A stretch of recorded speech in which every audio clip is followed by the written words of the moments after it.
सरोजनी का विवाह।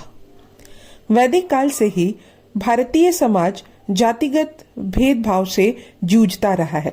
4 वर्ण और प्रत्येक वर्ण में अनेक जातियां एवं उपजातियों का निर्धारण प्राचीन काल से चले आ रहे सामाजिक ताने बाने को स्पष्ट करता है। यद्यपि समाज व्यवस्था को सुचारू रूप से चलाने के लिए यह विभाजन किया गया था, लेकिन इससे लाभ की अपेक्षा हानि अधिक हुई। लोग जातिगत सीमाओं में बंद कर रह गए। सैन्य ये सीमाएं कट्टरवाद और संकीर्ण सोच का रूप लेती गई। इनका अनुसरण करने वाले अपने अपने समाज में प्रतिष्ठित हुए, जबकि उदारवाद के नाम पर इन्हें लांघने वालों को जाति से बहिष्कृत कर दिया गया।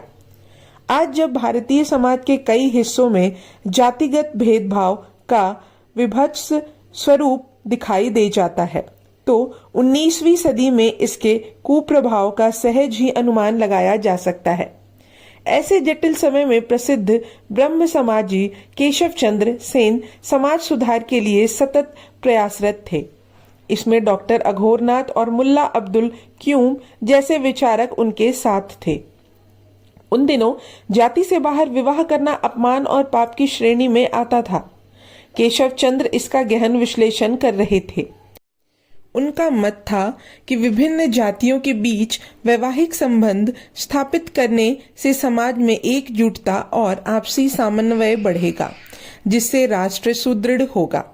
उनके विचारों से प्रभावित होकर अघोरनाथ ने हैदराबाद की काउंसिल में ब्रह्म विवाह विधेयक का प्रस्ताव रखा। इसके अंतर्गत जातिगत बंधनों से ऊपर उठकर विवाह के इच्छुक भारतीयों को सिविल मैरिज की स्वीकृति देने की मांग की गई। संकीर्ण मानसिकता वाले लोगों की रूढ़िवादिता पर यह विधेयक वज्रघात की तरह था। उन्होंने अपने अपने स्तर पर इसका पुरजोर विरोध किया, लेकिन अघोरनाथ और केश चंद्र सेन के प्रयासों के फलस्वरूप अंततः विधेयक को मंजूरी मिल गई। परिणय का सूत्रपात। सन 1898 में सरोजनी इंग्लैंड से भारत लौटी। अब वरदा सुंदरी को उनके विवाह की चिंता सताने लगी। इस विषय में उन्होंने पति से विचार विमर्श किया। सरोजनी के मन में डॉक्टर गोविंदराजलू नायडू के प्रति अगाध प्रेम है। इससे वे भली भांति परिचित थे। डॉक्टर नायडू मन ही मन उन्हें पसंद करते थे, इसमें भी कोई संदेह नहीं था। अघोरनाथ ब्राह्मण थे, जबकि डॉक्टर नायडू ब्राह्मण नहीं थे। दो विपरीत जातियों के बीच वैवाहिक संबंध समाज के ठेकेदारों को विचलित कर सकता था, लेकिन अघोरनाथ सामाजिक सुधार के पक्षधर तथा ब्रह्म विवाह विधेयक के समर्थक थे। उन्होंने उन दोनों का विवाह करवाने का निश्चय कर लिया। इससे एक ओर उनकी पुत्री को मनोवांछित वर मिल रहा था, तो वहीं दूसरी ओर वे समाज के सामने आदर्श प्रस्तुत कर रहे थे। डॉक्टर नायडू के परिवारजन इस रिश्ते से सहमत थे। अंततः दिसंबर 1898 में सरोजनी और गोविंदराजलू परिणय सूत्र में बंध गए। ब्रह्म विवाह विधेयक के अंतर्गत होने वाला यह प्रथम विवाह था।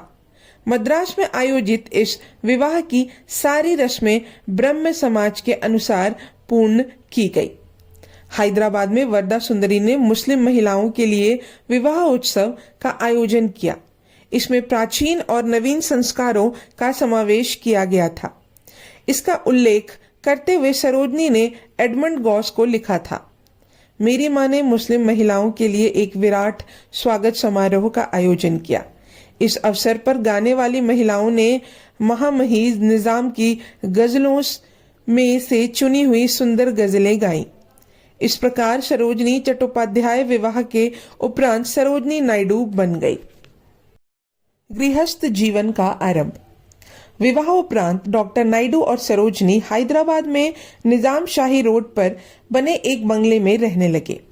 उन्होंने इसका नाम रखा था द गोल्डन थ्रेशोल्ड, अर्थात स्वर्णिम देहरी।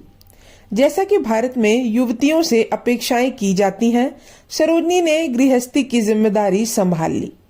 उनकी सुगढ़ता से डॉक्टर नायडू को घर की ओर से निश्चिंत कर दिया था। सन 1899 में सरोजनी ने माता बनने का सौभाग्य प्राप्त किया। पुत्र का नाम रखा गया जय सूर्य। उसके बाद पद्मजा, रणधीर और लीलामणि का जन्म हुआ। यद्यपि सरोजनी ने 5वीं संतान को भी जन्म दिया था, लेकिन नामकरण से पूर्व ही वह नवजात शिशु काल का ग्रास बन गया। इस प्रकार वर्ष 1904 तक उनका घर बच्चों की किलकारियों से गूंजने लगा। पुत्र पुत्रियों से संपन्न सरोजनी अत्यंत प्रसन्न थी। इस प्रसन्नता को उन्होंने कविताओं के माध्यम से प्रदर्शित किया है, जो उन्होंने अपनी चारों संतानों को समर्पित की। आगे चलकर जयसूर्य संसद का एक कुशल तथा योग्य सदस्य बना। पद्मजा ने पश्चिम बंगाल का गवर्नर का कार्यभार संभाला, जबकि लीलामणि विदेश मंत्रालय में महत्वपूर्ण पद पर नियुक्त हुई। प्रकृति अनुरागी सरोजनी ने घर में कई पशु पक्षी पाले हुए थे। इनमें घोड़े, बिल्लियां, चिड़ियों से लेकर चीते और शेर के 2 शावक भी सम्मिलित थे। इस संदर्भ में वे कहा करती थी, इससे मुझे प्रकृति के अधिक निकट रहने का एहसास होता है, जो मेरे काव्य लेखन के लिए संजीवनी सदृश है। गृहस्थ जीवन में सरोजनी कितनी आनंदित और संतुष्ट थी, यह साइमंस को लिखते हुए उन्होंने एक पत्र से ज्ञात होता है। पत्र के अनुसार, आपको शायद मालूम नहीं है कि मेरे सामने हवा में कुछ सुंदर कविताएं तैर रही हैं, और ईश्वर ने कृपा की तो मैं अपनी आत्मा को जाल की तरह बिछा दूंगी और उन्हें इस साल पकड़ लूंगी। परंतु शर्त यही है कि ईश्वर मुझे थोड़ा सा स्वास्थ्य प्रदान करे। मुझे अपना जीवन पूर्ण बनाने के लिए केवल इतनी सी वस्तु की आवश्यकता है। क्योंकि शैली ने जिस आनंद की आत्मा का उल्लेख किया है, वह मेरे छोटे से घर में निवास करती है। मेरा बगीचा पक्षियों के संगीत से तथा लंबा मेहरबार बरामदा बच्चों से भरा पूरा है। यह भाग यहीं समाप्त होता है। अब हम अगले भाग में जानेंगे अस्वस्थता और काव्य सृजन। तब तक के लिए धन्यवाद।